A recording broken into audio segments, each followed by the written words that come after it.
January 23rd, 1984. It was a day that changed my life forever. The muscle, the moral courage that built the greatest, freest nation the world has ever known. Ronald Reagan was our president, and there was trouble brewing in Iran. I was just a kid, but I knew who was behind it. His name was the Iron Sheik. From Tehran, Iran, weighing 258 pounds, the Iron Sheik. They have a lot of hate in their hearts for this man.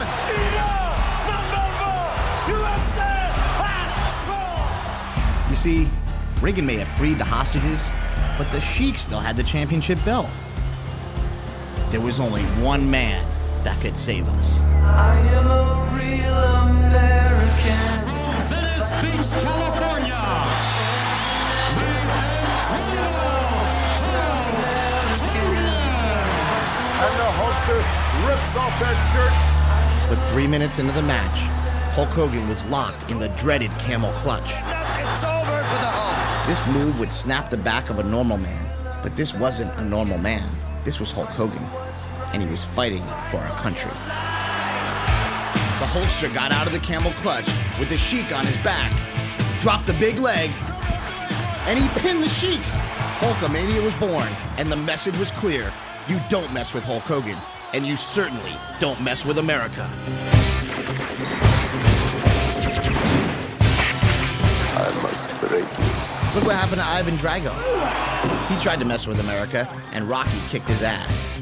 And then when the Vietnamese were holding POWs, Rambo went in and he kicked their ass. And in the spirit of Rambo, let me tell you, we're gonna win this time. Then came Arnold Schwarzenegger, the ultimate ass kicker. I never saw Gone with the Wind or Casablanca, but I can tell you every line of every Arnold movie. Crush the enemy, see them driven before you, and hear the lamentations of the women. Dylan, you son of a bitch. And they go bam, and they're all oiled up, and their veins are popping out. Better, stronger, faster. I was just 12 years old, and there was an explosion of ass kicking in America. And like our Olympic athletes, we set our sights on the stars and we're going for the gold.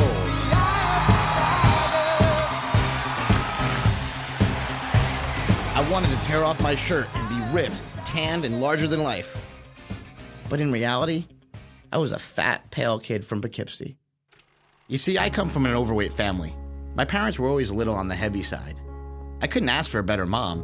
She did everything for her 3 boys. We went to church 3 times a week, and she even taught Sunday school. My dad was always there for us, too, and he even coached our Little League teams. I love my dad, but he was never really my hero. I didn't want to be like him. I wanted to be like Arnold. Problem is, I was always too small, too short. People would say, "Hey, Little Bell, what's up, Little Bell?" And I didn't want to be Little Bell. I wanted to be Big Bell. My older brother Mike was a little chubby, and every morning when he went to school, he'd get on the bus and the kids would call him Pugsley. He didn't like that too much, so he beat some of those kids up. That's where he got the nickname Mad Dog. Mark was the baby of the family. He had a hard time in school. He was separated from his friends and put in a class with the special kids. It didn't make him feel very special at all. He hated school, so he spent all of his time playing sports. He'd come to the dinner table dripping with sweat. Mad Dog and I nicknamed him Smelly. So I was the short kid, Mad Dog was the fat kid, and Smelly had a learning disability. Okay, I get it. We're never gonna make it, right? But for us, we knew muscles were the answer, and the Hulkster showed us the way. Train, say your prayers, eat your vitamins, be true to yourself, true to your country, be a real American. So we started training in the basement. We'd body slam each other, drop elbows, DDTs, double noggin knocker, the abdominal stretch, the iron claw, the Boston crab, the pile driver. And when Mad Dog was too tough for me, I would break out the steel chair. My mom's brother John was a bodybuilder, and he gave me and my brothers our first muscle magazines and showed us how to work out. And the next Christmas, instead of video games, we got the Hulkamania workout set. Are you ready to feel the power? Ladies and gentlemen, we are the Power Team! Mad Dog became the captain of the football team, and Smelly and I both started competing in powerlifting. Chris Bell is up next at 425. Soon I was the strongest kid in my high school. Then I broke the New York State record. And that's when I first got accused of using steroids. Other kids your age, they look down at you or have that anomaly, or you guys can't be as strong without drugs, you must be taking them.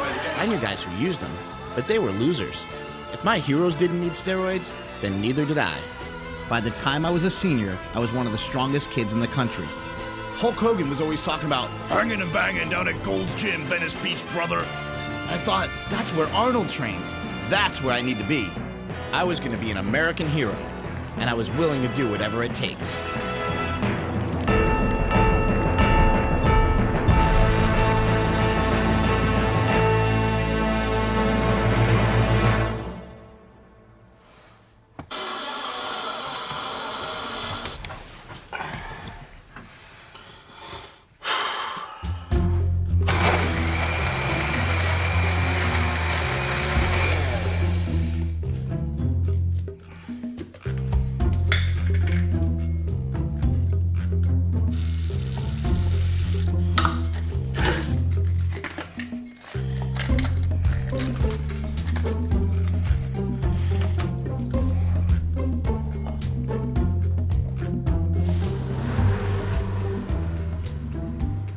It's been 15 years since I got to California, and now I'm 33 years old. When Arnold was 33, he had already won the Mr. Olympia 7 times. Stallone had already made Rocky 1 and Rocky 2, and the Hulkster had already been the heavyweight champion 4 years in a row. I really thought muscles were going to be the answer, but all they got me was a job selling gym memberships. I still train every day at Gold's, but the only thing left of Arnold is a cheap mural on the wall, and a bunch of guys telling stories about the old days. Like my buddy Paul.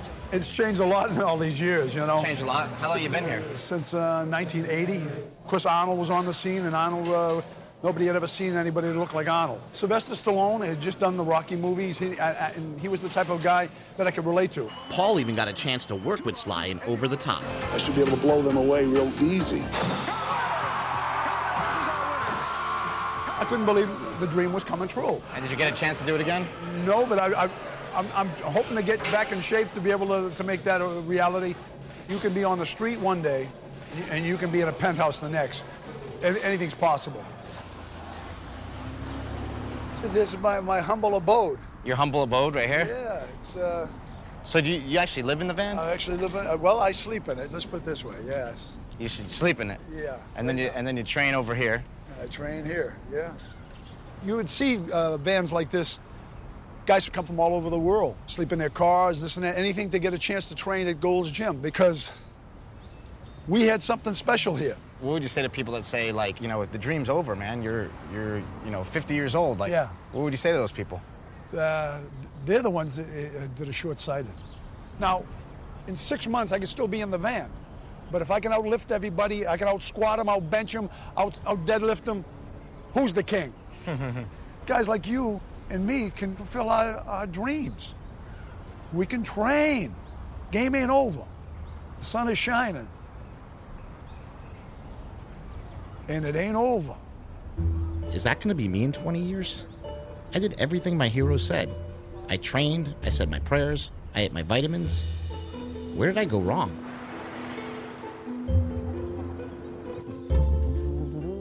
Hey. Good morning. How are you? I always make the cookie bars because cookie bars are important. What teams did you make these for? I made them for Arlington football teams. First time ever they won a bowl game. They used to call them Rosie's Cookie Bars, and they really believe that they help them win all the games. Would that be like performance enhancement? It's not an enhancement. It's a little bit of sugar, which can get you going, carbs. But it's all natural ingredients. There's no steroids in here. Eating your mom's cooking is sort of comforting, don't you think? Sure. Things change, but the cookie bars remain. That's for sure. My mom likes to think that the world is as pure as her cookie bars. But life isn't always like that. And a lot of things we grew up believing ended up not being true. First, I found out there's no such thing as Santa Claus or the Easter Bunny. That kind of sucked. Then I saw this news report. The Iron Sheik had been arrested recently, along with wrestler Hacksaw Jim Duggan, while driving along the Garden State Parkway. The Iron Sheik was charged with possession of cocaine and marijuana. What has interested most wrestling fans in this case is that the Iron Sheik and Hacksaw are known to be adversaries. So why were they traveling together? Yeah, I thought these guys hated each other. Wham! Right on the back of the Iron Sheik. Was their feud all made up? Was wrestling fake? Who's left to believe in anymore? Well, at least I still had my heroes.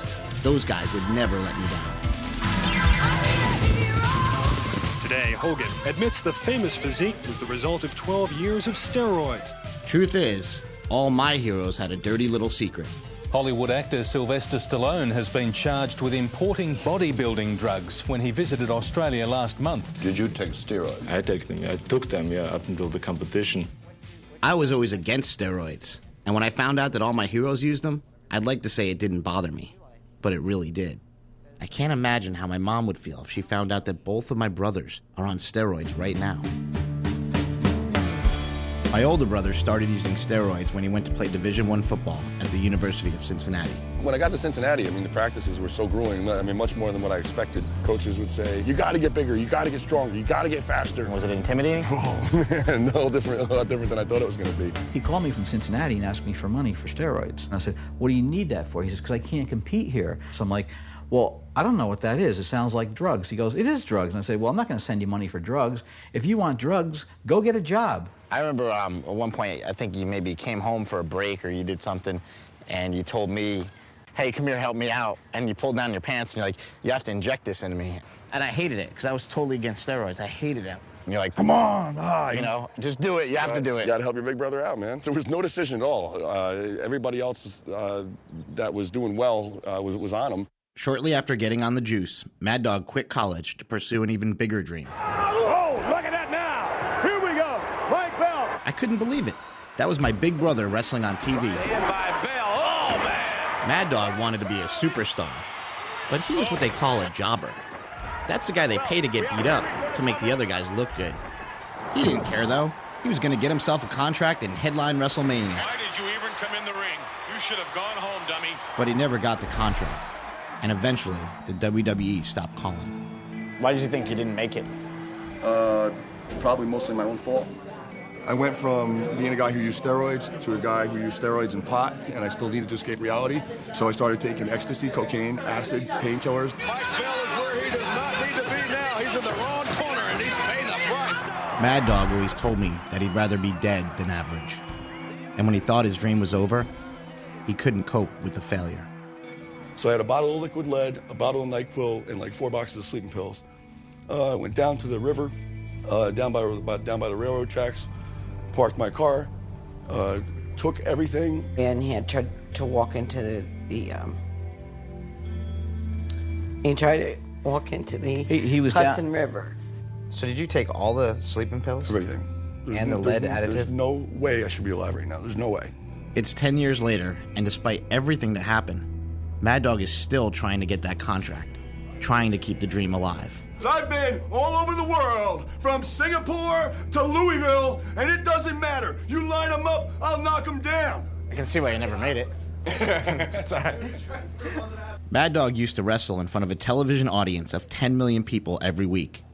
But tonight, he's wrestling at the Portuguese Men's Center in front of 200 people for about $50. And instead of wrestling Bret the Hitman Hart, he's facing Majito, and he's getting his ass kicked.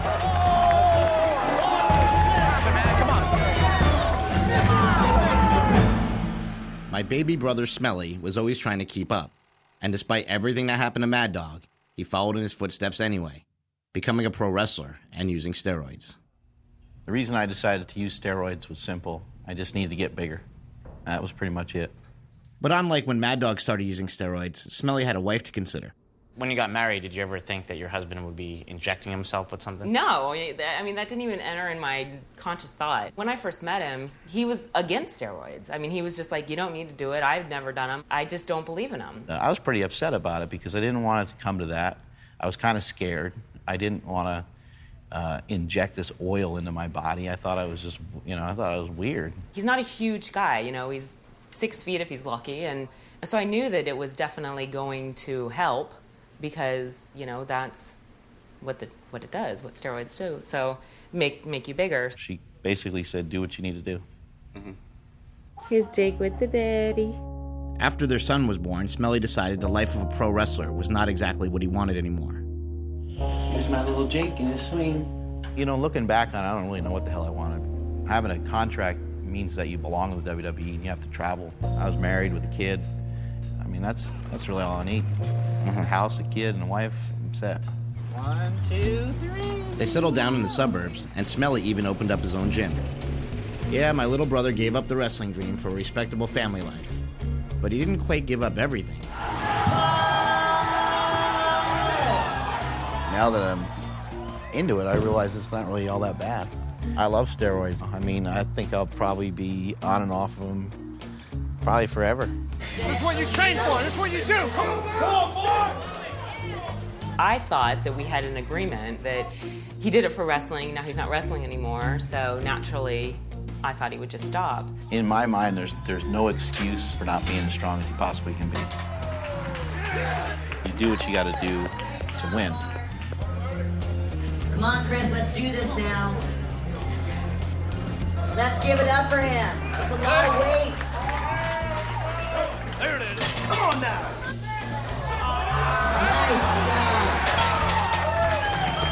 Smoke show. Come on, Chris. Take it. Nice try, Chris. Nice try.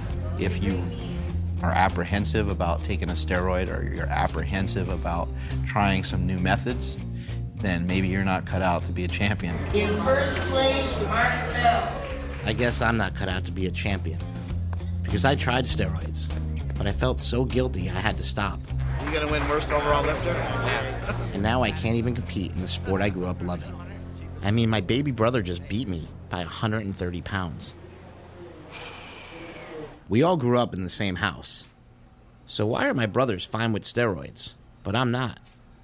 What would you say the differences are between the three? Between the kids? three? Yeah. Well, I always kind of say it like this. You were in the middle of two guys that were very strapping, athletic, and you were tiny and short in stature. So I worked extra hard to make you feel extra special. One day I took you in your room out, and if you remember this conversation where I said, Christopher, what's the best part of an Oreo cookie? What is the best part of an Oreo cookie? The middle. The middle. That's right. So even though you have two sides of a cookie on this end, the middle part is the most delicious. Everybody wants the middle. They even made double stuff. Yep, this is pretty much how it was growing up. Mom stayed at home with the kids while Dad wore a suit and tie and went to work. He was at IBM for 20 years until he was downsized. But now he has his own business doing taxes. Everybody thinks that success in America is the amount of dollars that you have, and that's not true. The real true heroes are people who go to work every day and do their job and bring up their kids to the best of their ability. I wanted to be Hulk Hogan. I wanted to be Arnold. I wanted to be Sylvester Stallone. Did you have heroes like that growing up when you were a kid? Yeah, we did. We had heroes like Mickey Mantle, Roger Maris, but I knew I could never aspire to it because back then, you grew up, you graduated, you got married, and you had kids. Yeah, my dad had the American dream. You know, marry your high school sweetheart, buy a house, and take your kids to see the Yankees. But things are different now, and even baseball's changed from when my dad was growing up. And now when I think of baseball, I don't think about the Babe or Hammer and Hank. I think of steroids. This one is a monster. It is here. After the strike of '94, baseball was almost dead. But then Mark McGwire and Sammy Sosa started smashing home runs, racing toward the single-season record. You see, about 1,000 years ago, Babe Ruth hit 60 home runs in one season. And then when my parents were still kids, Roger Maris hit number 61. He was the home run champ for 37 years until Big Mac came along and crushed that record with 70 home runs, and baseball was saved. Mark McGwire, you have just broken the home run record. What are you going to do next? We're going to Disney World. I guess Barry Bonds wanted to go to Disney World too, because in 2001, he smashed 73 bombs to break McGwire's record. There's a new record holder. See, baseball players used to be scrawny, but But now these guys were jacked, and it was cool. They started looking like pro wrestlers. If you were to construct a home run hitter in a lab, put him together, he'd look like that. Turns out that was kind of what was going on. A man with ties to some big-name athletes has been charged with providing performance-enhancing drugs to the pros. The guy with the pencil-thin mustache is Victor Conti. He used to be the bass player for Tower of Power. But when that career didn't work out, he did what any failed musician would do. He started selling undetectable steroids to athletes. Will you name names? Thank you. There will be a naming of names. Conti's files named over 250 athletes, including the home run king himself, Barry Bonds. And then something even crazier happened. Jose Canseco wrote a book. The surprise wasn't that he was literate, it's what he wrote about. He said he'd been taking steroids since '86, that 80% of baseball was on the juice, and that he'd personally injected his former Bash brother, Mark McGuire, in the ass. But why, Mr. McGuire? Do you want to know the terrifying truth? Or do you want to see me sock a few dingers? Dingers! Dingers! All right. Congress wants to haul a bunch of baseball players up to Capitol Hill to talk about steroids. In 2005, Congress spent 151 days in session. They spent 8 of those days debating steroids in sports. That's more time than they spent on national health care, why the levees broke in New Orleans, and more than ending the war in Iraq. Apparently, the United States Congress takes this whole national pastime thing kind of seriously. I'm a baseball fan. I always have been. Let me just start by saying that I am a huge baseball fan. For me, baseball is not a game, it's a passion. We have every right to be concerned that the national pastime and all that it represents has been threatened by the selfish actions of a few. There's something simply un-American about this. If using steroids makes the Bash Brothers un-American, what does that make the Bell Brothers? Congressman Kanjorski, you think that this is not a matter for the U.S. Congress to be deliberating? I just don't think it's necessary. Why are we just going to call 7 people, and of what importance are they? In the last 52 years, we've only done it 25 times. 14 of those times were by the Un-American Activities Committee. Are you now, have you ever been a member of the Communist Party? Well, sir, I'm not here to talk about the past. I have never used steroids, period. Did you know that other players were using steroids? I have never seen a syringe. I've never seen steroids. But in locker room gossip, you may not have seen it. People talk, right? This guy's doing something, that guy's doing something. Now, Mr. McGuire, would you like to comment on that? You don't want to comment? Are you taking the fifth? This is about values. It's about our culture. It's about who we define ourselves to be. When we want to define to a foreign country what we're about, and you're going to show a film, what would you go show? Hey, how about Rocky IV? There's nothing more American than that. The big Russian trains in a high-tech facility with a whole team of scientists and trainers. And of course, he takes steroids. Meanwhile, Rocky's out there lifting logs, chopping wood, training in a barn, the all-natural way. Because only commies would take steroids, right? Sure, Sly. Whatever you say. Truth is, steroids were the secret weapon that helped America fight the Russians on the Olympic battlefield. And it all began here, York Barbell in Pennsylvania. When you were an Olympic coach, did you see a lot of steroid use going on? Much. Yeah. Much. Smitty's 83, one of the old-timers. He was the coach of the Olympic weightlifting team back then. Was it ever thought of as cheating at that point? No. No, because we figured everybody was taking. We figured even Steven. Smitty told me the story about how anabolic steroids were first introduced to the U.S. Olympic team. It was the late 1950s, and the Russians were dominating America in the space race and at the Olympics. But one night, the Russian coach got drunk and told the American coach they'd been injecting their athletes with steroids. The American coach raced home and developed an even more powerful steroid, specifically for Team USA. So if steroids actually helped America beat the commies, how did it get such a bad rap? Last week, former NFL defense lineman Lyle Alzado told NBC News that steroids were the cause of his inoperable brain cancer. How long were you on steroids? Most of my pro career. You know, I played 16 years. And it got me where I wanted, but also got me very sick. Lyle Alzado went from being the toughest son of a bitch in the NFL to being a sad, dying man.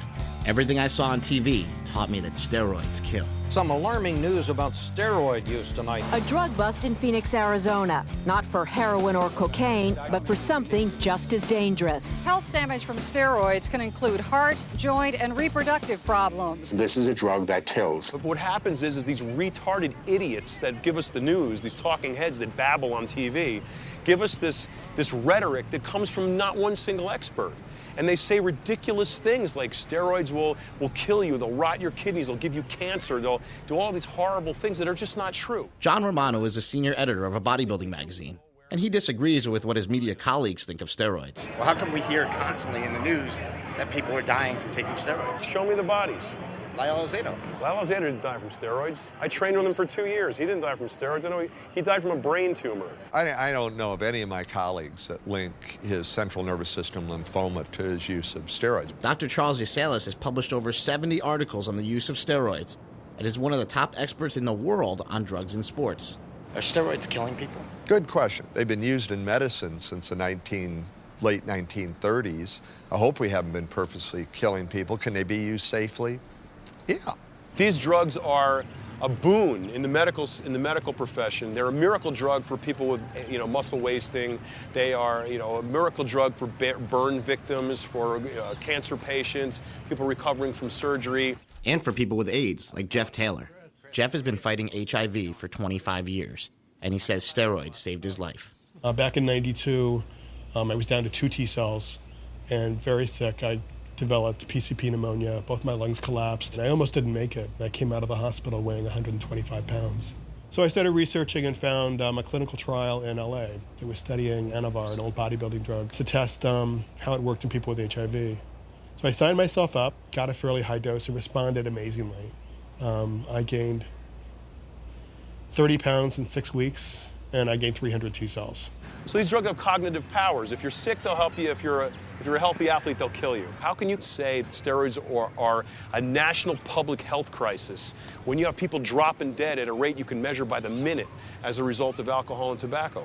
According to the CDC, tobacco kills about 435,000 Americans every year. Alcohol kills about 75,000. And deaths from anabolic steroid abuse, 3. But steroids also show up in some other statistics, emergency room visits. But it's not exactly number 1 on the list. That would be alcohol. Or number 2, that's cocaine. Or number 3, that's marijuana. Gotta be top 10 though, right? Not quite. How about top 25? Top 100? Keep going. Try number 142. That's even after multivitamins. Education is important, but what you have to watch out for is embellishing. If you look at reefer madness, it causes you to be a stark raving, murdering lunatic. Very funny to watch because it goes so over the edge. The next tragedy may be that of your daughter, or your son, or yours. Physicians and sports scientists have done that with the best of intentions in this area. Oh, steroids are going to cause you to drop over dead in your tracks and so on. And the athletes are looking around and say, geez, I haven't seen that many guys die. Are steroids killing people? Steroids clearly are killing people, both in the short term and in the long term. Dr. Gary Wadler is an advisor to the World Anti-Doping Agency and the media's go-to guy when it comes to steroids. We know it's been associated with stroke in young people, for which there was no other obvious explanation. We know it's been associated with heart attacks, for which there was no other obvious explanation. We know it increases clotting. What bothers me is people like Dr. Gary Wadler, who's a physician, and going before Congress and saying these things. And when confronted, please produce a single article that shows any of this in any scientific way. Can't do it. Dr. Norm Faust is a professor of medical ethics with a research focus on performance-enhancing drugs. I'm not denying that there aren't some serious adverse effects from anabolic steroids. It's just that we haven't been able to demonstrate any of them. Maybe that's because we don't study them. One of the problems with the ban on steroids is that it's impossible to do the kind of research that would answer these questions. Some purists would like to see those studies done. Well, I can assure you they never will be done. It'd be a totally unethical study to do. So we have to use the information we have at hand. depression, convulsions, anxiety, jaundice, myocardial infarction, which is heart attack, eczema, abscess, vaginal pain, vaginal discharge. You want to know what I'm reading this from? What does that say? Vitamin C. Thank you. I mean, look, peanuts are dangerous. You understand? Mm-hmm. There are people that take a peanut, that have a peanut, and they go into anaphylactic shock. Okay? The airway closes up, that's it, they die. Now, does that mean that we ban peanuts and sue God for making them? No. Right. What we do is we say, okay, peanut warnings. There is no safe drug. There is no safe drug that ever exists. There's always a benefit to risk ratio. You name the drug, X% of people will suffer adverse effects. Do you feel any side effects ever? Yeah, I've had some side effects, acne, hair growth. Some side effects that I've had are... What do you mean by hair growth? On your head? No, just on my chest and my back and stuff. I never break out. My back doesn't break out. I don't get hairy from it. You know, yeah, I get a little testicular atrophy, but then they come back. I mean, you know, it's normal. Your balls shrink? Balls shrink. But who needs them? Who needs them? What about testosterone? I have some friends who say it is like a wonder drug. It makes them feel great. It makes them feel, you know, frisky and young, and it's great for their skin. The negative side effects would be my lovely singing voice. Hair like a monkey from my head to my toes. I mean, hair growing out places you don't even want to talk about. I mean, I want to stay feminine. Yeah. And I think that's why I get so much work, is because I still look like a woman and, you know, I still have hard muscles. In my experience, steroids are just going to make you more of whatever you are. If you're a jerk and you take steroids, you're a super jerk, right? You've seen that, right? You go beyond. You're an asshole. I've never seen roid rage. I've never seen any difference in his personality or how he's with me, how he is with Jake. It hasn't done anything that all those after-school specials tell you that it's going to do. Bryce, I got to get bigger, man. Yeah, this might help. Steroids. What is going on with you? Oh, damn it!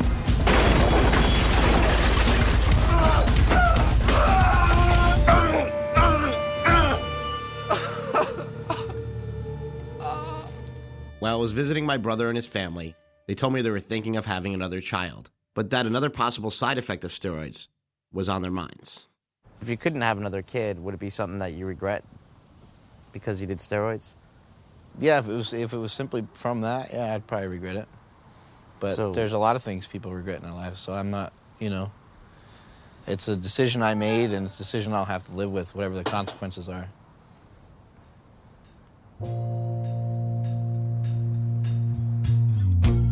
It's been 15 years since Alzado died. Why did you lie to me? I was afraid. Looking back on Maria Shriver's interview, I can't help but wonder, why wasn't she asking the real questions? Like, is this gonna happen to my husband? Did she really believe Lyle? Or was this just the beginning of the steroid myth? And even though the experts know a lot more about steroids, you sure wouldn't know it from watching the news. Tonight, one of the nation's most serious drug problems, and it's only getting worse. It's steroids. Professional wrestler Chris Benoit killed his wife, 7-year-old son, and then hung himself. Why did he do it? Steroids found in the house. Steroids cause suicidal tendencies. They hallucinate. They hear voices. Depression, paranoia, and steroids could be the actual cause for the Benoit. Speculation is running wild. I think these drugs could affect one's mindset. Now we know. Testosterone found. The steroids had steroids. Let's cut through the crap. This is Steroids 101. First of all, the term steroids is often misused to describe any performance-enhancing drug, when in fact, many of these drugs are not actually steroids at all. So what are steroids? Well, steroids are synthetic versions of hormones that your body produces naturally. Like cortisone, that's a steroid. It signals the body to break down inflammation. Birth control pills are steroids too, made from the female sex hormones, estrogen and progesterone. But the steroids that get all the negative attention are anabolic steroids, made from the male sex hormone testosterone, which tells the body to increase muscle size and strength and helps you recover from workouts faster. Like any drug, anabolic steroids do have side effects, and if you abuse them, the side effects will be worse. For men, they can cause acne, hair growth, raise cholesterol, shrink your testicles, and lower your sperm count, which could even make you sterile. But all of these side effects are reversible when you go off the drugs. Otherwise, steroids don't cause baldness, but if it runs in your family, they might make you go bald faster. And they can also cause gynecomastia, or what the gym rats call bitch tits. For women, in addition to acne and hair growth, steroids can cause a deepened voice, menstrual problems, and can enlarge the clitoris, and some of these are not reversible. And for kids, some experts think steroids can stunt growth by closing growth plates prematurely, but that's actually never been proven. There's also no proof that steroids cause cancer, kidney failure, and only oral steroids in high dosages can cause liver problems. And it's true that steroids may be one of 1,000 risk factors that could lead to heart disease, but then again, low testosterone is another big risk factor.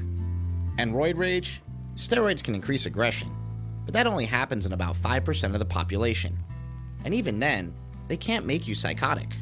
And as for the long-term side effects, we don't know. No one's ever done those studies. At what point do we say that a behavior is such that people just shouldn't be allowed to engage in it? I mean, we do allow people to do lots of things that can hurt themselves. America's new junkies, plastic surgery addicts. I've had like my eyes done, rhinoplasty, chin, cleft, pectoral implants, bicep implants, buttock augmentation, and those are the ones I can remember right offhand. Common sense tells you this is dangerous and foolish. You wouldn't risk your neck in a trick like this. Common sense tells us that being shot out of a cannon is dangerous business. Handling dynamite, this too looks dangerous. Whether it's bungee jumping or skydiving or black diamond skiing, all of them are fun to do, but would subject one to tremendous risks with no real necessity. So if we allow all of those other risks, why is it that we're taking this position with respect to anabolic steroids? And it's a fair start. And it is Raymond Durr with his 1988, Seoul, Korea. A Canadian sprinter, Ben Johnson, defeated his arch rival, Carl Lewis, in the 100-meter sprint to become the fastest man in history. Sure got our spirit up. Just great. Hey, Benny!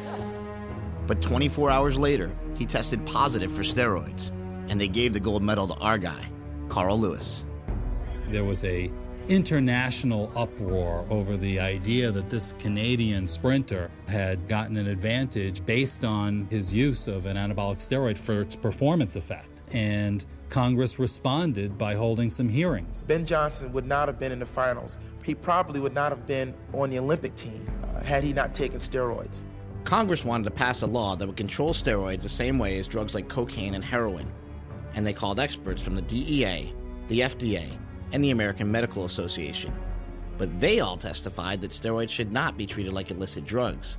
So Congress disregarded their experts, and in 1990, they passed the Anabolic Steroid Control Act, turning non-medical users into federal drug criminals. This wasn't so much about health effects. It was really on what these things do that's good in the sense that they build muscle. They improve the way that people can perform. And that, in a sports context, was seen as the ultimate evil. If we took a pie chart of steroid use and we looked at what percentage of that pie is comprised of athletes, they would be a very, very, very small slice of that pie. The overwhelming majority of the pie is comprised of the recreational gym rat who's doing it purely for cosmetic reasons. The irony is that we've addressed a sports cheating issue by creating a law that affects all the folks who aren't cheating in sports. One look at Gregory Valentino's arms, and you know something's going on. The 40-year-old is charged with criminal possession of anabolic steroids with intent to sell. Some people may call Greg Valentino a freak and a felon. I call him a neighbor. He lives down the block from my grandma. He also happens to have the biggest biceps in the world. Holy crap. Do you have difficulty with just sort of the regular things in life, like making a sandwich? No. I can hit a 90-mile-an-hour fastball. Anybody want to challenge me? Let's do it. I'll show you. Watch this. Oh! Come on, Greg. Oh! Told you I'm no Barry Bonds. I'm a red meat man. I eat a lot of red meat. Why do you think people in America are so uptight about steroids and steroid users? Because they fear. They fear what they don't know. You know? That's ugly. Who the hell would want to look like that? You know what I mean? I don't want to look like that. Why'd you want to look like that, then? I mean, I like being big. I had small man complex, you know? And I'd be like, I don't want to be little, you know? I wanted to be taller, so I couldn't grow taller. So I grew wider. Personally, like, I think in the picture you showed me, your I look better.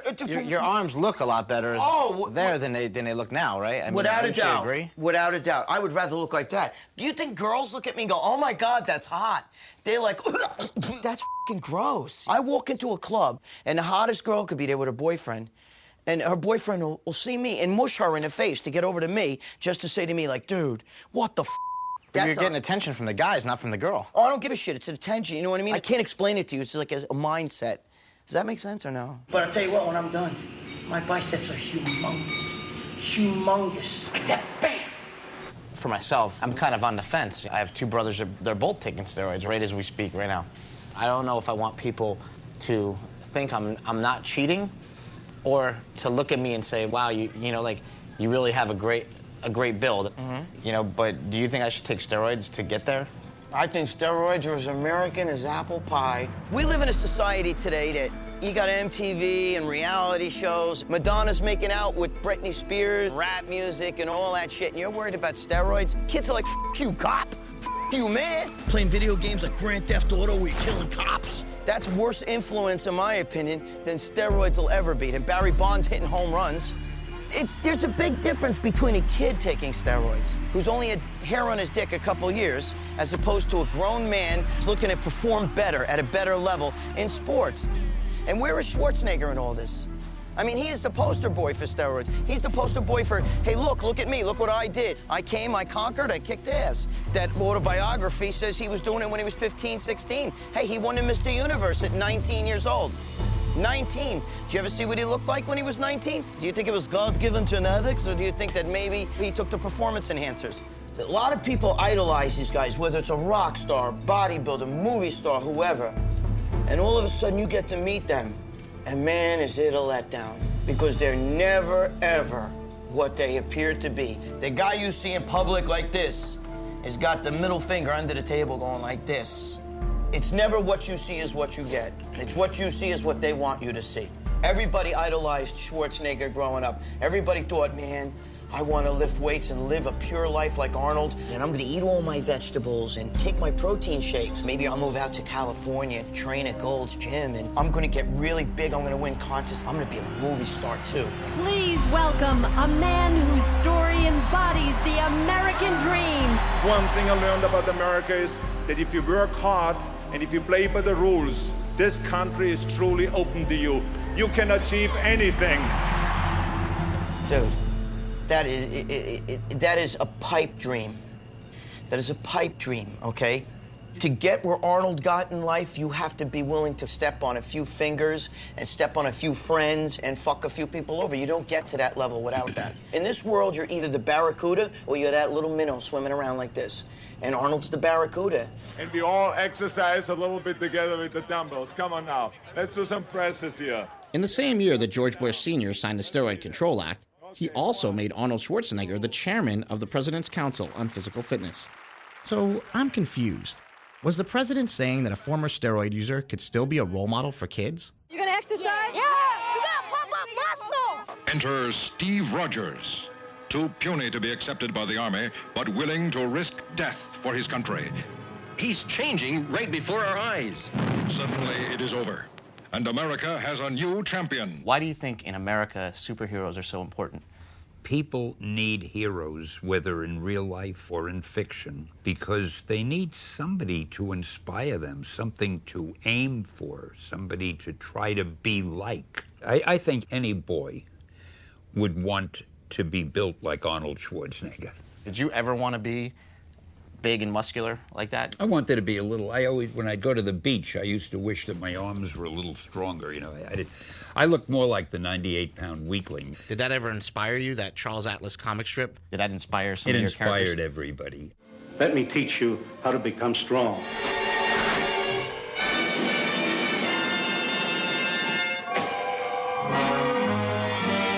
When you're young, you get impressions that pretty much last you all your life.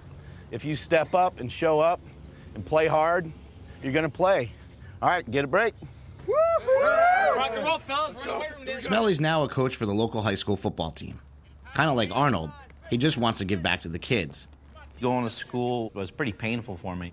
Oftentimes, I can find a kid who was like me, who maybe didn't have the best confidence, and show them how to lift weights and build them up physically and mentally.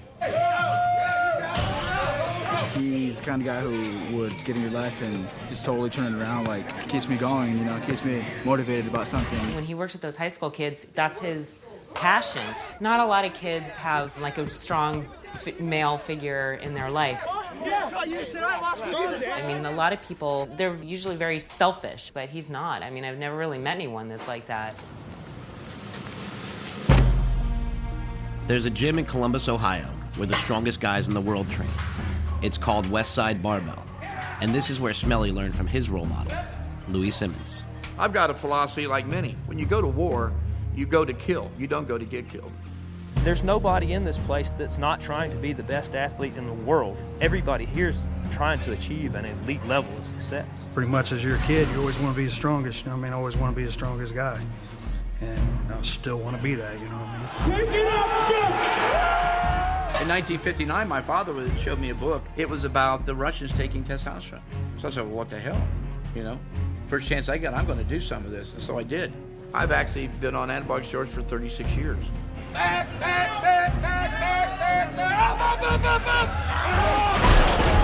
Is it something I should be morally battling, or, like, should I be fine with doing it? Your morals are your morals, not mine. Who am I to judge you? And who are you to judge me? You want to be strong or you want to be weak? But you can't be strong without doing steroids? You can't be as strong as possible. If you want to reach the top, you're going to have to do it.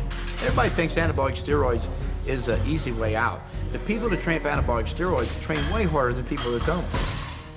Regardless of what people think of Barry Bonds, you can't take a bottle of testosterone, put on Barry's baseball uniform, and make him hit 700 home runs. Barry's got to go out, train, and hit the 700 home runs.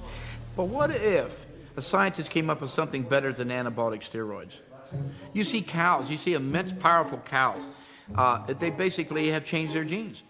If they could change your genes, would that be illegal? What would they do then? Just ban sports in general? Oh, my Lord. When people see these, is the first question, how many hormones do you pump into them? Well, it's two comments. One would be, oh my gosh, what did you do to that thing? And secondly, it looks like Arnold Schwarzenegger. This is a Belgian Blue Bull. 2,600 pounds. All muscle, all natural. So tell me again, you're all natural. You're not taking anything. Dude, I think you're ready for Congress. He has a genetic mutation that allows him to grow double muscle, and scientists have figured out how to genetically alter humans the same way. Dr. Lee Sweeney is using this technology to try to cure muscular dystrophy. It's obviously going to become more and more evident that, what we call talent is, really genetic variation. There's genetic enhancement available that might be able to, give you what nature didn't give you. Trying to figure out how to do it in the safest way is something that hasn't been worked out. If you find out that it's safe, would you be somebody who would say, hey, I'll do this? Yeah, I'll be first in line. Because it seems like this is the future of sports, gene doping. Gene doping, yeah. I wouldn't do it. Will gene doping ruin sports in America?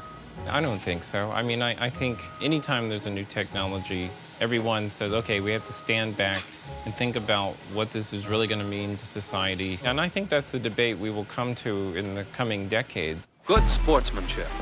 Do you know what that means? Play fair. When I was a kid, cheating was pretty clear-cut. Like when the $1 Million Man hired the referee's evil twin brother to cheat the Hulkster out of his title. Is that Dave Hebner or is that Dave Hebner? Cheating in other sports wasn't all that different. Remember when Joe Niekro was caught scuffing the ball with an emery board? Something came out of his pocket. Or what about when the Patriots were playing the Dolphins and they hired an ex-con to clear a spot in the snow for the field goal kicker?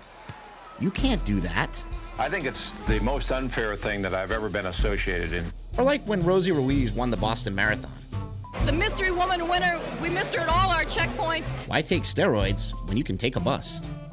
And who can forget when Tanya Harding hired a goon to take out Nancy Kerrigan's knee? Why? I guess if you can't beat him with a lead pipe. But somehow, steroids seem kind of different. I thought in undergraduate school and in college I was a pretty good athlete. But I find myself angry in my gut. Because these are the same guys who would have taken me out. Not because they had more God-given natural talent than me, but because they enhanced with artificial means. If using steroids is cheating, seems like a whole bunch of other stuff should be cheating too. Take Tiger Woods, for example. He had LASIK eye surgery, and now his vision's 20/15. That's better than perfect. My eyes are stable, my game's a lot better. I feel pretty good coming in. In a game that relies so much on depth perception, wouldn't superhuman vision be a performance enhancement? Then there's cortisone shots. They helped Kurt Schilling win the World Series, and those are steroids too. Truth is, corticosteroids can have worse side effects than anabolic steroids, but they're used in sports every day.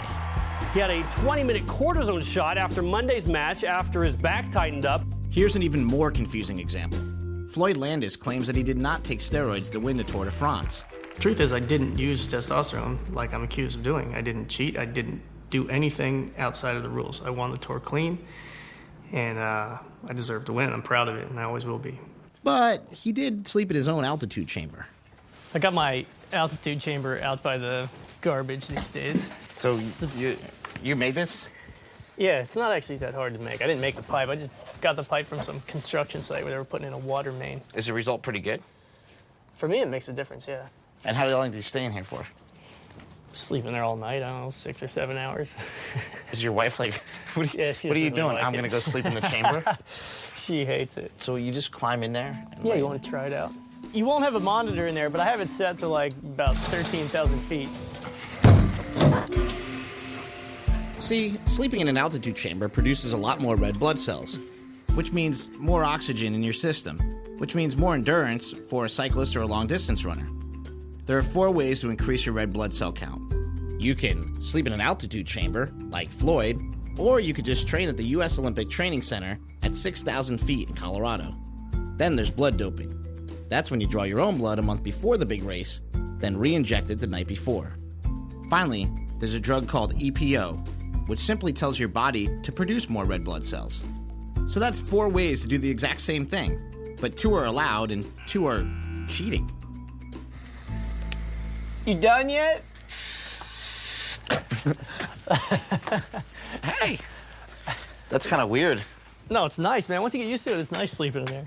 What's heartbreaking is my 8-year-old, his 2 favorite athletes are Barry Bonds and Lance Armstrong. My 4-year-old is obsessed with Floyd Landis. So what do you tell these kids? I talk to people all the time that they go, who can my kids believe in? And what I tell them is that nobody. I ask not to be judged, and much less to be sentenced by anyone. You can't trust anybody now because the testing is so ineffective. You don't know who's really clean, who's really dirty. Were you taking any sort of drugs for that race? Not what they find me with, no. But you were taking other stuff? Other stuff, yeah. But isn't that still cheating? Still cheating, yeah. Like everybody else. So that's how you justify it, is like everybody's cheating? Yes. When I interviewed Ben Johnson, he just basically said, look, everybody was on something. Well, Ben, and bless his heart, he's got to say that so everyone's on something. That's justifying his own means. So he has a problem with you. You have a problem. You have a problem of, me beating him.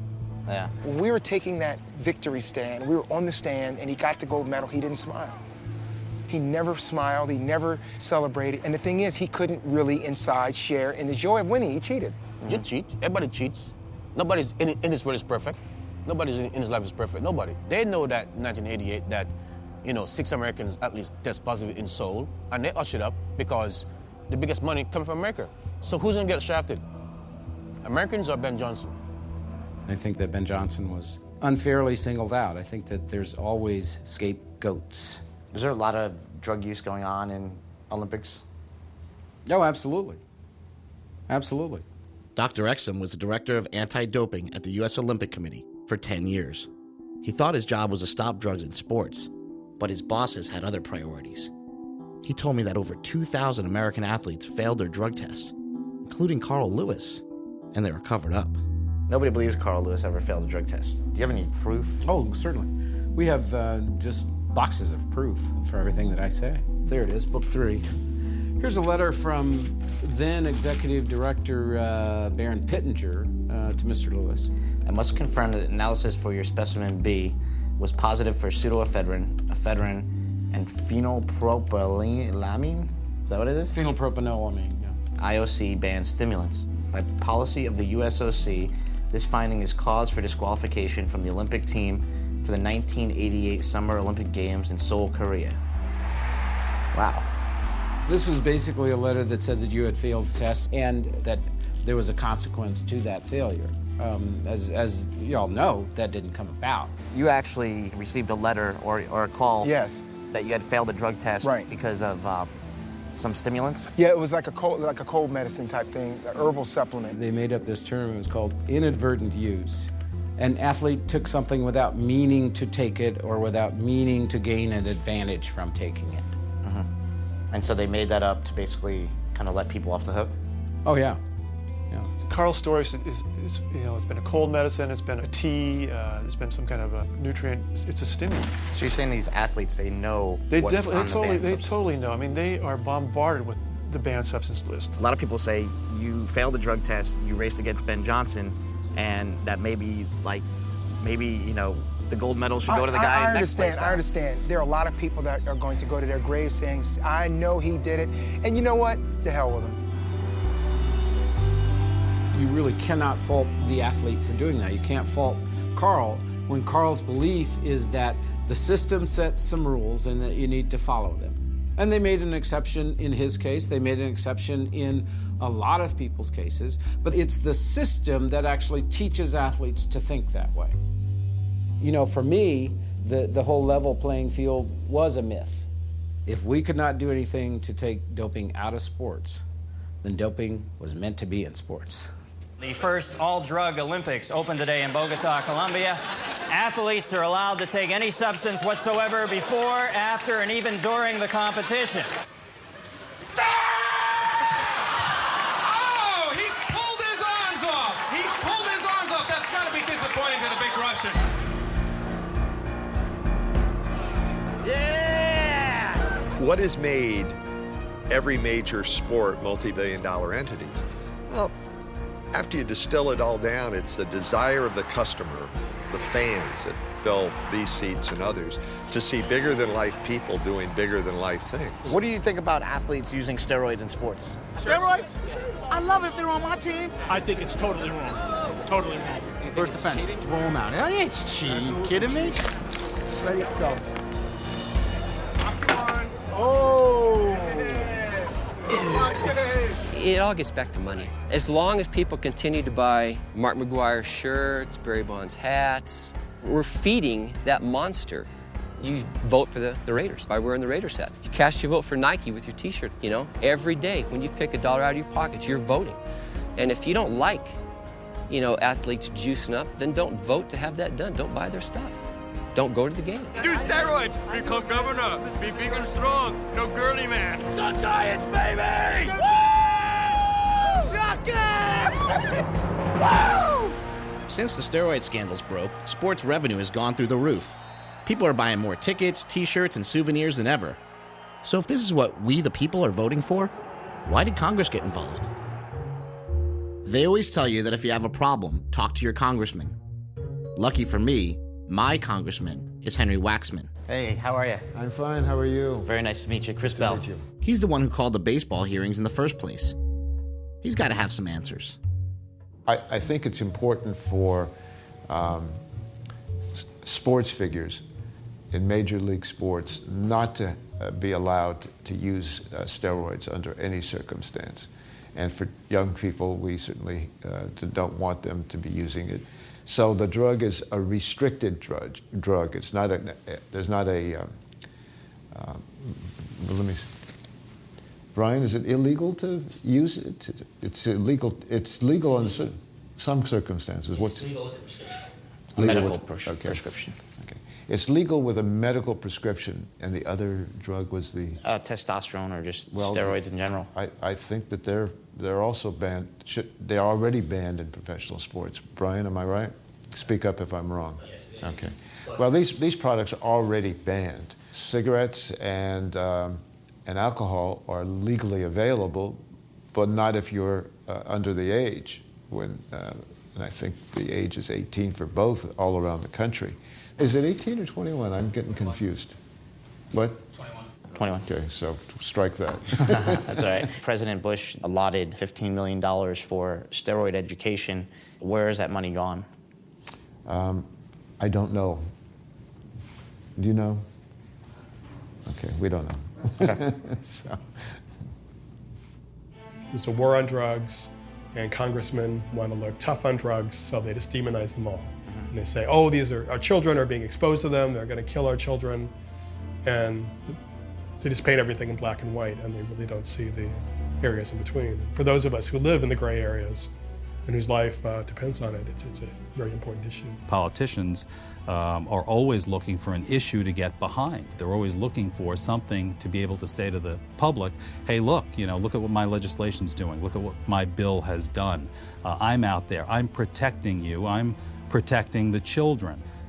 Turns out the most important witness at the baseball hearings was not a famous athlete.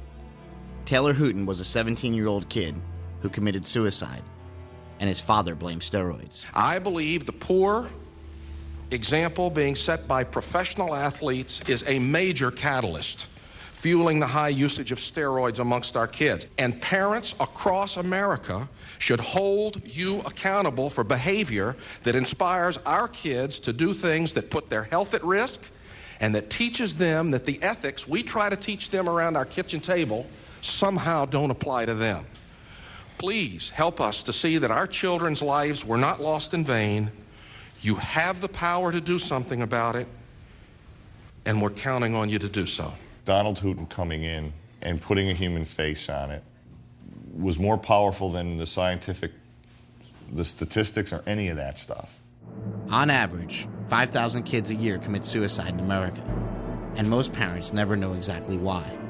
I wanted to find out why Donald Hooton is so sure that the answer could be as simple as steroids.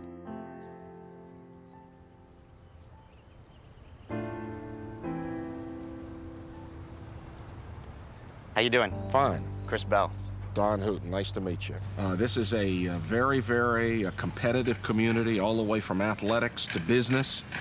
So you wind up in an affluent area where these kids can afford to play with this stuff. And of course, in hindsight, as we look back, all of the signs were staring us in the face. The behavior problems, the physical changes, but we had no idea what we were looking at. If we go back to the medical textbook, the depression that comes along with steroid use is bad, but it's worse in that 4 to 6 week period following stopping using this stuff. And it was during that period that his mother found him hanging on the door in his bedroom. Taylor Hooton's dad, Don Hooton, called me shortly after Taylor had taken his life. Together, we came up with the idea of creating a private organization to educate the public about the dangers of anabolic steroid abuse. This is Taylor's room. You don't have to come in here long to realize Taylor was a baseball player. I guess he started maybe 5 years old in T-ball, but Taylor was a great kid. We took Taylor to a psychiatrist, and she put him on a low dose of Lexapro. And as far as I know, this is the only steroid-related case that this well-meaning psychiatrist had ever had. And when the psychiatrist recommended that Taylor go cold turkey and stop using steroids, was a formula for disaster. Well, I feel terrible, obviously, about Taylor Hooton, but Taylor Hooton had a lot of problems, and he was on other drugs. According to some newspaper accounts, he was on SSRIs, antidepressants, which have been shown to be associated with suicidal ideation and suicidal behavior. So whether his suicide was due to Lexapro or due to steroids or due to depression or due to stress of being a great athlete or 5 other things, I don't know.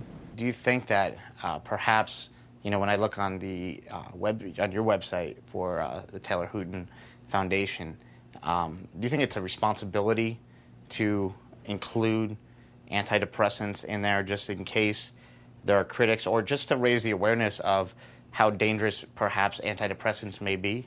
No, I don't, and the reason is our battle's not with antidepressants. Our battle's with steroids. The National Institute on Drug Abuse said the dangers of anabolic steroids are temporary and reversible? My son is dead. All of the intellectual arguments about whether or not steroids are dangerous or not don't matter to me. I know they're dangerous. I saw it with my own eyes, and I watched my son die. The only evidence I need is the pictures of my son that are on the wall behind you. Look, I have a son too, and the last thing in the world I could ever imagine doing is burying that kid. And it would probably ruin me for the rest of my life. And I could see where having a cause to sort of assuage the feelings of guilt and depression that are following my son's death would probably be, helpful. Let's not let this happen to somebody else. But they're chasing the wrong thing. They're not doing it right. We're working with Major League Baseball to make that happen now, where, hopefully in each local stadium, there's going to be a steroids awareness night. Do you find it ironic at all to have a steroid awareness night for baseball in a stadium that sells alcohol, which is responsible for a lot of deaths as a drug?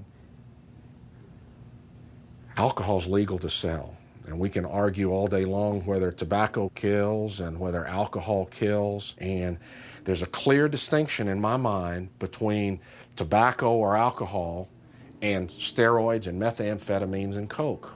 Thanks for sharing that with us. All right, I know how hard it could be and everything, and this is important stuff.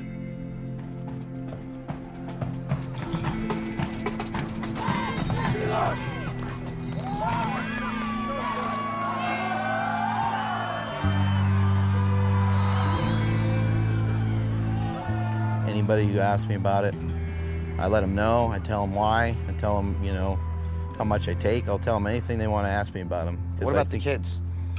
The kids are different because a couple kids asked me in front of the whole group, and I had to lie about it because this whole steroid thing is just out of hand. I know Coach Bell doesn't take any steroids. He's just 100% strong.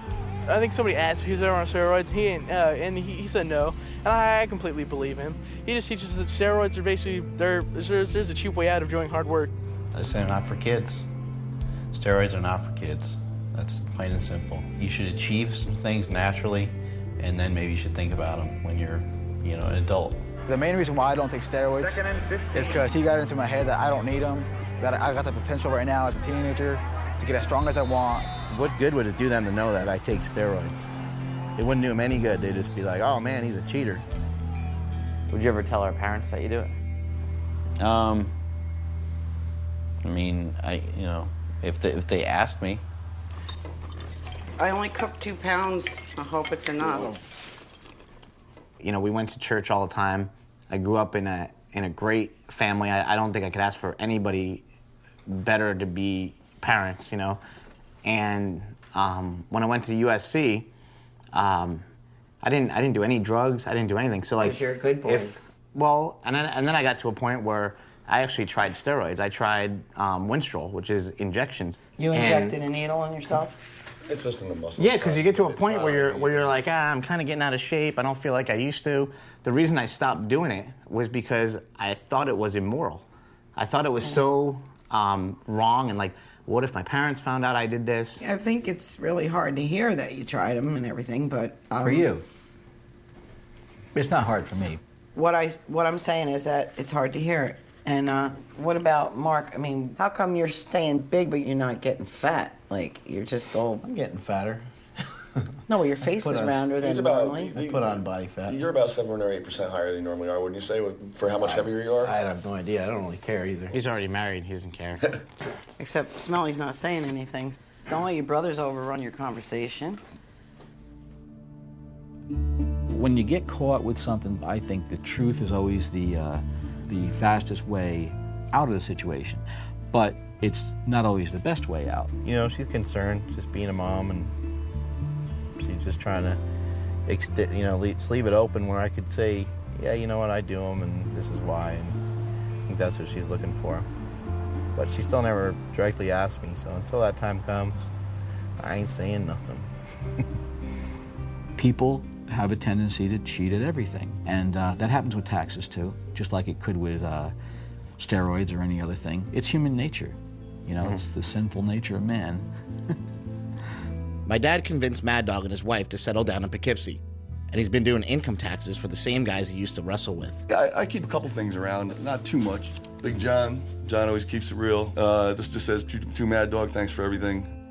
Not exactly how he thought his life would turn out. I get up, I go to the office, I make money for them, I make money for me. I got a great wife, I got a great family. But I wanted to be a famous wrestler, and I wanted to live the life. I wanted to be on the road, traveling, meeting people, making money, having fun, living the life. He'll break down and he'll be crying and he'll say, like, Dad, the biggest fear I ever had in my life is being average Joe, and I'm 36 years old, and that's all I can see for myself. What do you want to do now? Like, where do you see yourself going? I mean, the immediate goal is to, get out of Poughkeepsie, move to California, establish my name, and then start my own business eventually. It seemed like he was making good progress, okay? But he wasn't making any progress. I told him the other night, I said, you might be fooling everybody else, but you're not fooling me. You're full of shit. You're still on stuff. Why do you think he wouldn't tell us about it? He tells me everything else, that he's done. I think he's partially embarrassed, and I think he's, that's part of the addictive behavior. His thing is this: I'm going to be fine as soon as I'm out of here. I'm going to go live in California. My life is going to be perfect. But if he really believes that, no, he's not going to be fine at all. Here's why. You know who I feel bad for? I feel bad for Nadine. Because here's a young girl who's married, whose hopes and dreams and life is in him, and he's a screw-up. And if he ends up overdosing and killing himself, or if he ends up on the rocks, he's taking her with him. I'm not moving out there with the hopes and dreams of, I'm not going to go wait tables and hope I'm going to be an actor. I already did that for 15 years for wrestling. You're going to get noticed? I'm not moving out there to get noticed, but you're never going to get noticed in Poughkeepsie. In Hollywood, you're walking down the street, somebody sees you, hey, you got a minute? You never know. You just never know. You don't think there's any way you can get past it? A miracle. I'm serious. Yeah, I think they're going to find him dead someday. I thought bringing up boys, this is easy. At least I don't have a daughter who's like got her face in the bowl throwing up. Did I do something as a mother to make you feel like not good enough? When Mike went off to college and he calls your father up and says, "Can I try steroids?" No, you're not getting money to try steroids. We both thought that was like a crazy thing. So. But do you know where he ended up getting them from? No, but I wasn't going to. He got them from your brother John. No. So it's something that's like, in our family. It's something that like, when. Chris, you're already killing me with this as it is. Well, it just gets worse. I'm just telling you the truth. I'm just trying to tell you how I feel as a mother. I am broken to my soul. My heart is broken. When you were growing up, Hulk Hogan, look what he's saying. Take your vitamins, say your prayers, and what? Believe in yourself. Yeah, but it's not true. I started working out. Take your steroids, okay? I don't know if he ever prays or not. Never heard him talk about God in his whole life, okay? Now that time has gone by, I'm like, is this guy a fraud? And that's where I think that everybody needs to begin to accept. I am who I am, said Popeye the Sailor Man. He even was a gyp. He had to take spinach. He had to take spinach. Everybody needs something. What's up with that? If I just accept who I am right now, isn't that just giving up? No, accept who you are as a person. Then your body image is something different. You think a fat person hasn't tried everything that's legal? But I'm not going to cross the line. The Bible lays everything out about how to live your life. But the Bible can't solve all your problems. It can. I can't pray to look like Arnold Schwarzenegger. It's not going to happen. No, you can't pray to look like Arnold Schwarzenegger, but neither can you take enough steroids or enough human growth hormone to look like him either. But you can get as close as you're not. It's not going to happen. You're fearfully and wonderfully made. Every sinew in your body, every muscle, every fiber was made by God, and you're exactly who He intended you to be. And so what to somebody with a six-pack of abs? Maybe they don't have what you have. Why don't you ever think that way, too? What I don't get is, why did our boys not feel that they were good enough? My father, or my grandfather, never worried about whether they had a six-pack of abdominals or what percentage body fat they had. So why is it now, in the 21st century, that there's this huge preoccupation with body image that just didn't exist before? Dr. Harrison Pope is a psychiatrist who studies why American men are becoming more obsessed with their bodies.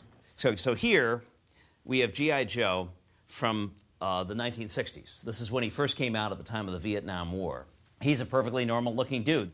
Here is G.I. Joe from about 10 years later, from the mid-1970s. He's got abs now. He's clearly been putting in some time in the gym. And then here is G.I. Joe from the 1990s. Bicep is up to 16 inches or so, full six-pack of abs, even got serratus muscles visible on the side. This evolution in the action figures is a testimony to this increased preoccupation with body image that we've been seeing in the United States. And it's funny that in our culture that we still tend to romanticize steroids to a certain way, that you'll see an ad for some SUV, that says, "This is our sedan on steroids." But you wouldn't see an ad for an SUV saying, "This is our sedan on cocaine." Well, it's sort of like a golf cart on steroids. It looked like an easy bake oven on steroids. It's sort of economy on steroids. Think of it as Apollo on steroids. This year, the jet stream has really been on steroids. Kosovo would be Bosnia on steroids. Adding more U.S. trainers and advisors, essentially putting the current strategy on steroids. We are besieged every day with images of muscular male bodies on TV, in the movies, in cartoons, on magazines at the checkout counter in the department store, all of which seem to give this message that a real man is big and muscular.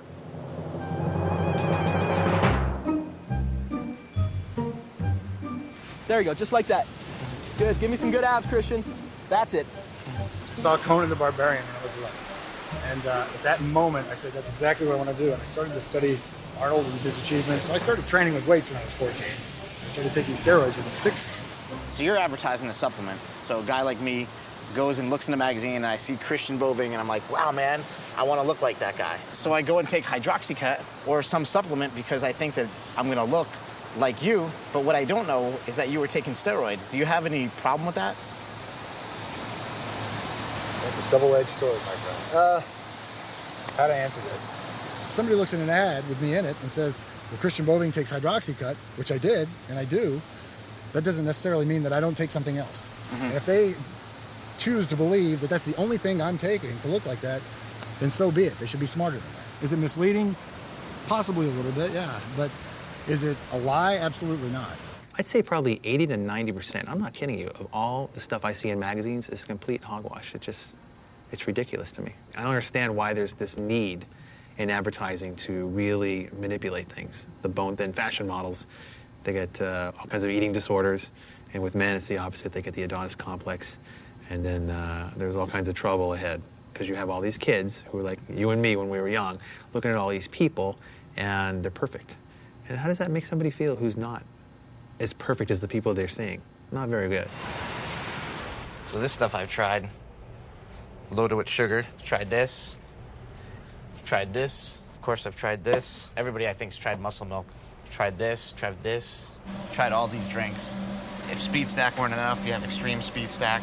The supplement industry is very unregulated. You don't have to have FDA approval to come out with a dietary supplement. That gives people room to come out with some, lower quality products. This product says new legal formula on it.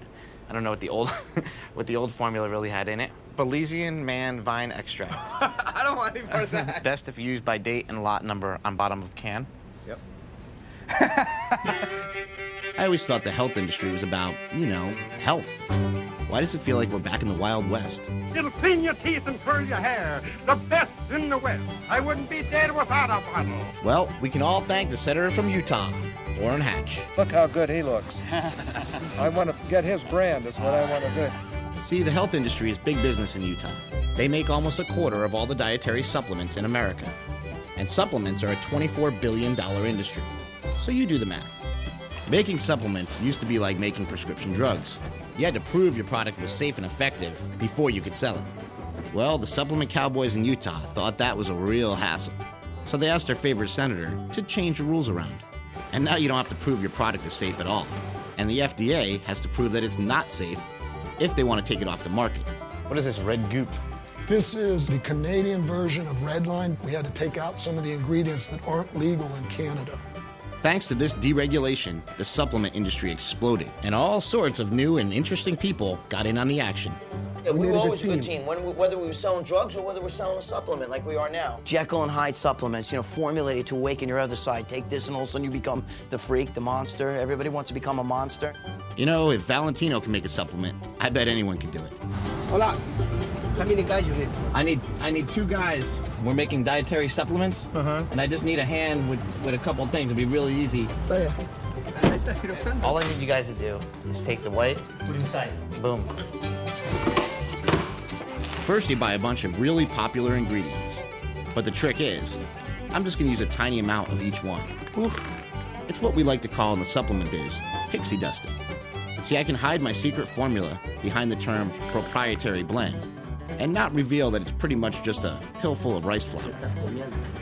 This is a good way to make a lot of money. Don't sneeze in the supplements here. But with all those expensive ingredients on the label, I can make this bottle for about $1.40 and sell it for $60. Thanks, Oren. We're in the supplement business now. The scary part is that everything I just did is by the book. Well, except for the illegal immigrant day laborers. But hey, nobody's regulating them either. Now I just need a misleading advertisement. They airbrush these guys a lot when you put them in magazines? Definitely. There's all kinds of techniques and tools you can use to completely manipulate the body. Really? In fact, some of the before and after pictures, they could be done in the same day. You haven't shot them in the same day, though, have you? I have, actually. Oh, you have? Yeah. What do they do? Is this the self-editing part? I should keep my mouth shut? I could take anybody and take a picture of them and make them look their worst. Think horrible thoughts, depression, and then through all kinds of ways make them look their best. Just don't cut my nipple off.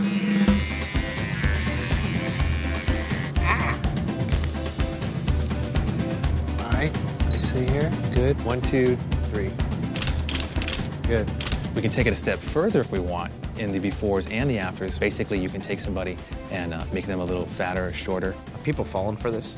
They fall for it all the time, and it's beyond what I can understand because it looks so silly to me. But of course, I'm somebody who's had sort of an inside backstage pass of what's really occurred, and I've been part of some of these scams that have played out. So, if unregulated dietary supplements are marketed like steroids and sold by people who are on steroids, is it any wonder that so many people are just taking the real thing? I mean, it's not like they're hard to get.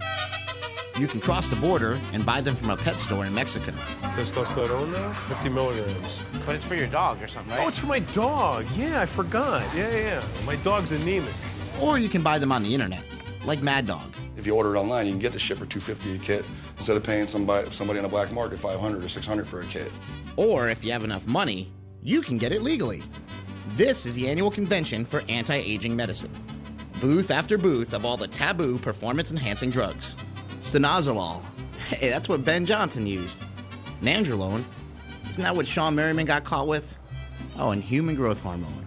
They say Marion Jones was taking that. Human growth hormone usage has been rampant in baseball and other sports. Athletes use HGH because it works a lot like anabolic steroids. And the best part is, there's no way to test for it.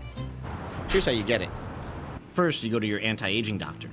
Now, the doctor might not be a medical doctor, like in my case.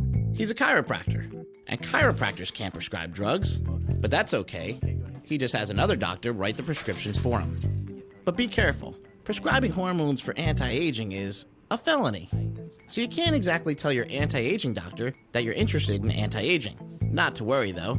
Just use the words hormone deficiency instead. First thing, doc will want to do a little physical. You have people come to you to try to get steroids? Absolutely. But prescribing steroids, that's not what we do. Not at all. But it kind of is what you do in a way, in a different way. Next, you're going to get a urine test to check your hormone levels for 24 hours. That's a take-home test. You know, Scout's honor. Send in the test, and a week later, go get your results. Get your labs back here. Urinary growth hormone output. But here's the thing. Since the FDA's never defined what a hormone deficiency really is, Well, Doc can pretty much interpret the results however he wants. So you're a little bit low coming down. I'm going to bring those levels up to optimal. Now, it may seem strange that the most controversial drugs in America are being prescribed using take-home tests, and in my case, by a doctor I never met. But hey, at least I'm not the one breaking the law. Why don't you just get it legally? I like getting it the way I get it, and it's cheap, and I can get it, anytime I want. And I don't think there's any real reason for me to. I mean, I don't want to go to a doctor. That's a pain in the ass. You ever worry about getting arrested or the cops coming after you or anything like that? I'm not all that concerned about it. You can justify anything to yourself, and once you justify it to yourself, then you just think it's cool. You think it's okay.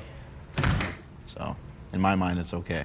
I pose the question to people and say, hey, if you had to take a drug with the side effects, known side effects, and the unknown effects of anabolic steroids to keep your job right now and support your family, would you do it? Maintaining an erection is very easy to do with the appropriate chemical assistance. Liquid Viagra, straight injected into the penis. You inject this in your penis? Yep. Does it hurt? Not really. It's not just athletes and porn stars taking performance-enhancing drugs. Just about everybody's in on the action. Probably the most common thing is what we call go pills. There's probably different kinds, but dextroamphetamine's the big one. They work wonders, they really do, especially you've been out there a long time and it's hard to stay focused. What about you? Yeah, they'll spin you right up. Many parents may not be aware that their children are taking a drug by the name of Adderall to improve their academic performance. Adderall is a powerful stimulant, very much like cocaine or methamphetamine. It's not just for people who have a problem. It's people who think completely fine. I'd taken Adderall in college here and there to write a paper, and I said, this is fun. This is a fun way to write a paper. Your test scores go up, and you're doing homework faster, so you can do more work. All I did when I went to class, my friends tried to talk to me, nope, hold on. And I'd be doing all my work. And for every performance, there's a way to enhance it. So you take beta blockers to calm you down? It actually doesn't calm me down. It prevents me from getting nervous. Here we go. But I was in college and I was having really, really bad problems with performance anxiety, and it was actually making me question what I was doing in the first place. A friend gave me beta blockers, and I just couldn't believe it. I felt like I could get up there and do exactly what I wanted to do, and I wasn't hindered by what my body was reacting to. Blocking that adrenaline goes a long way towards enhancing performance. So it's okay to enhance your performance if you're a pilot, a porn star, a musician, or a student.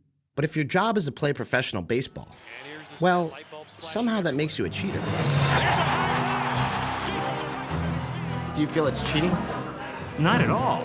Oh, no, certainly not. There is no competition in music. This is completely unlike sports. What about in an audition situation? Is there competition there? Yeah, there is. And, a lot of people take them, and I don't see that there's a problem with it.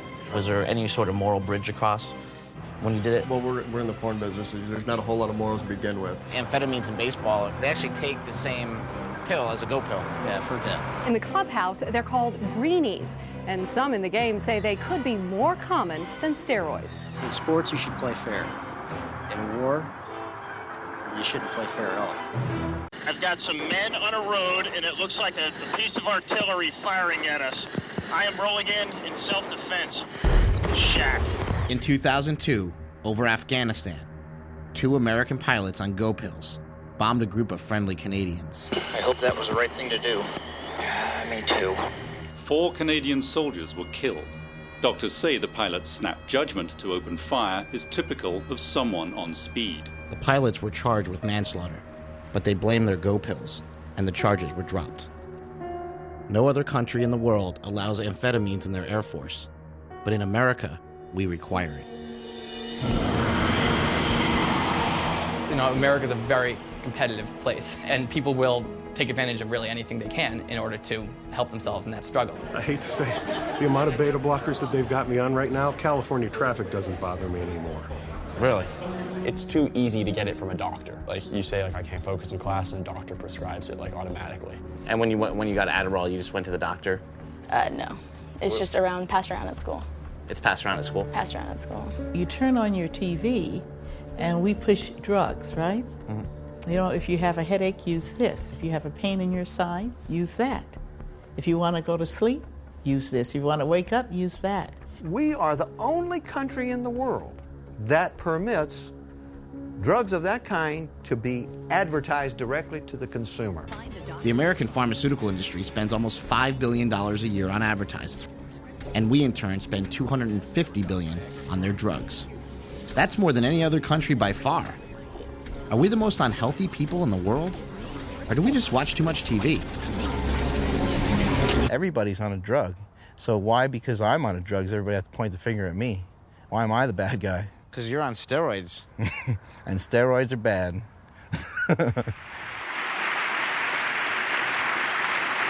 To help children make right choices, they need good examples. Athletics play such an important role in our society. But unfortunately, some in professional sports are not setting much of an example. Long before George Bush was the president, he was the owner of the Texas Rangers, a Major League Baseball team, with none other than Jose Canseco on the roster. Do you think that the team trainers, the managers, the general managers, and even the owners might have been aware that some players were using steroids? No doubt in my mind. Absolutely. So did the president know that his players were on the juice? You've admitted to using steroids in the past. Knowing what you know now about them, would you have done it? Yeah, absolutely. The National Football League has talked more about steroid testing or human growth hormone, and I know back in your day you've admitted that you did that. Your stand on that right now? Well, I think it's good to do doping tests, and the trick always is to find a way of really doing true testing. Right. I think that we have to do something about the drug use in sports, and I think it does send the wrong message to our children. So Arnold wants to crack down on steroids. But every year he sponsors his own bodybuilding show, the Arnold Classic. And they don't drug test at all. It's unbelievable the shape this guy's in. I mean, how ripped they are, how big they are, how cut they are, their posing routine and everything. I'm so proud of them. I tell you, it's really amazing. This year, Governor Schwarzenegger handed over the winning trophy to Victor Martinez, a guy who was busted for selling steroids just a couple years ago. And a few days before this competition, he was implicated in another steroid scandal. The bodybuilder who won a competition sponsored by Governor Arnold Schwarzenegger this past weekend has been linked to a steroid investigation. A spokesman for the governor says Schwarzenegger did not know of Martinez's links to steroids. Come on, Arnold. What do you mean you didn't know? Okay, let's compare. Here's Arnold Schwarzenegger when he was on steroids. 6'2", 235 pounds. And here's Victor Martinez, 7 inches shorter and 15 pounds heavier. Give him a big hand. Come on, big hand. You know, I've been calling Arnold's office for over a year to get an interview, but his people keep telling me that his position on steroids is very clear. So the only way to get an answer was to track him down myself at a place I knew he would show up, Muscle Beach. It was just a few weeks before the governor's re-election, and Arnold went to where he knew he could depend on support to cement his voting base.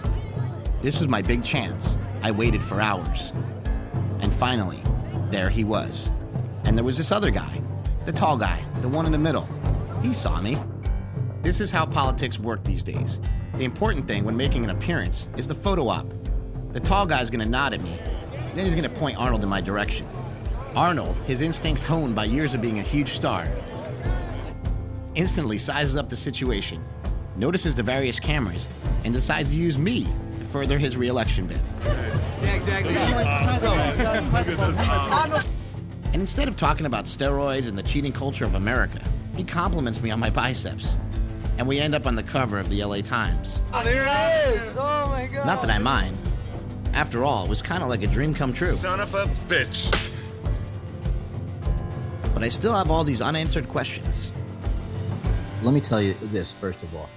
You can't knock Arnold, really, okay? Because the steroids didn't get him into that office that he's in. But he basically comes out and he says, if you work hard and you play by the rules, this country's truly open to you. You can achieve anything. But did he get to where he is playing by the rules, or would he have ever even been famous had he not taken those drugs? Well, let's look at it this way. Let's talk about other heroes. Let's talk about John Kennedy. He was a hero in the Navy. John Kennedy served as President of the United States, but John Kennedy cheated on his wife right in the White House when, with Marilyn Monroe and who knows how many others, okay? It's no different than biblical characters. Moses was a hero, but Moses was a heel. He didn't get into the promised land. He didn't do what God told him to do. David was a hero. King David was a hero, but David was a heel. He chased every woman in a skirt or in a toga or whatever they wore back then. Okay, every man is fallible, and even the people who were the prime examples of how to run your life in the Bible screwed up. They all screwed up. So people need to get off their self-righteous soapboxes and start loving each other. We just need to go out there and do our jobs, just as you professionals do your job. No, all you guys lied. All of y'all, in a story or whatever, have lied. Should you have asterisk behind your name? All of you have lied. All of you have said something wrong. All of you have dirt. All of you. When your closet's clean, then come clean somebody else's. But clean yours first. Hi, how are you? Last name is Bell, B-E-L-L. I took the oath to serve you. I say to everyone here today and to all Californians, I will not forget my oath and I will not forget you.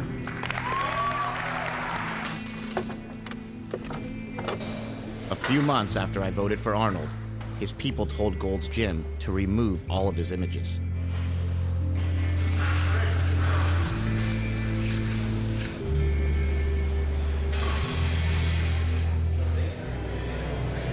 What is the meaning of this? It's a dark day in Gold's Gym. They're taking down Arnold's poster. You have a lot of respect for Arnold? Is he one of your heroes? Well, he was until he took his shit down. You know, that guy's a traitor, man.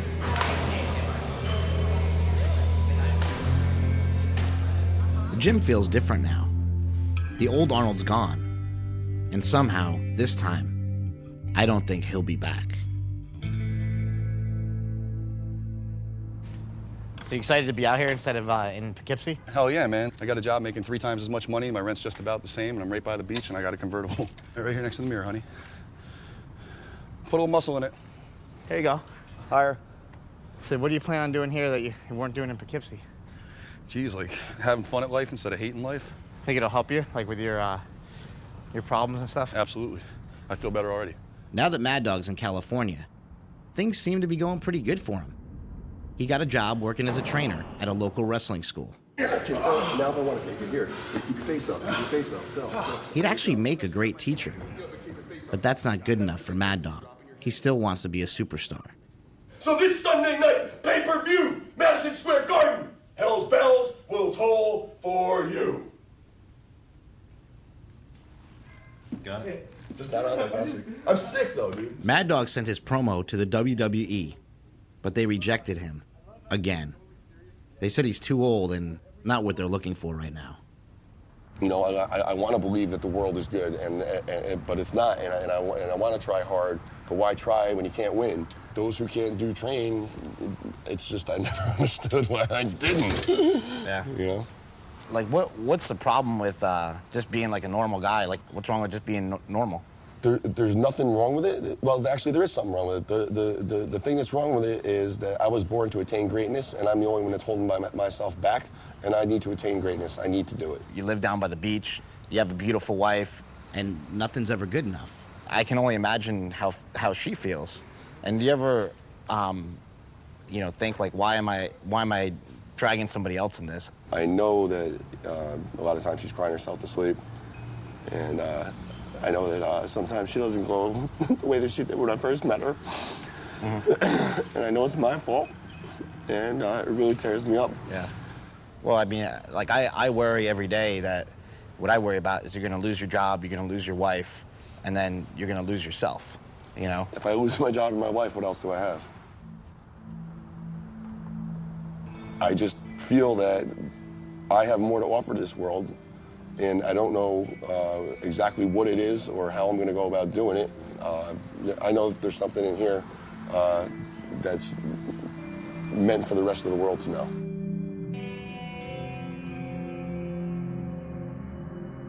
When you were kids,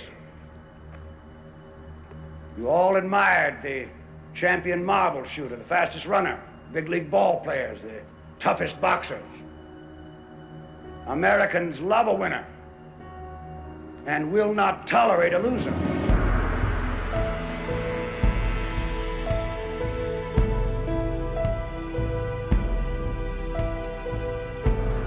Smelly is now competing against the best guys in the world, and he hopes to achieve his childhood dream of bench pressing 700 pounds.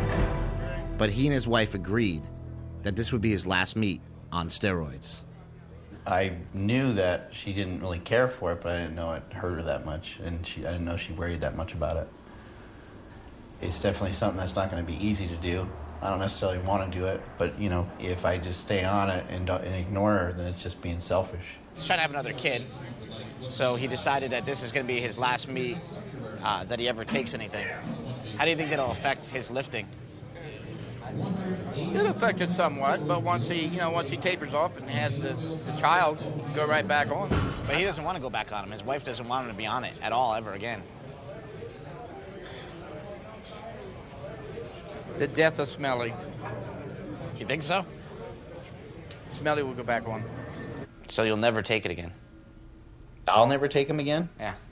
No, I probably will take him again because... How? This is something... well, I'll figure out a way. I mean, you know, that's something I'll have to talk out with Andy, but this is something I've been involved in powerlifting since I was like 12 years old. This is part of what I would like to do, and I'm not going to go from squatting 800 pounds to squatting 700 pounds. I'm going to want to get back on them for sure. Which is kind of sad because if you... Well, you know, a lot of people have to lie to get ahead. That's just kind of the way things work. I mean, we weren't brought up as cheaters. Well, I mean, people aren't brought up to, like, rob a bank either. Not really, like, trained to rob a bank or not really trained to do drugs or taught to do drugs or anything like that. But just, you know, kind of the way you end up. Yeah, come on. Let's go, Mark. Let's go, Mark. Come on. Big left, come on. Go, Mark. Come on, you got this. Come on, you got it. Let's go. Come on.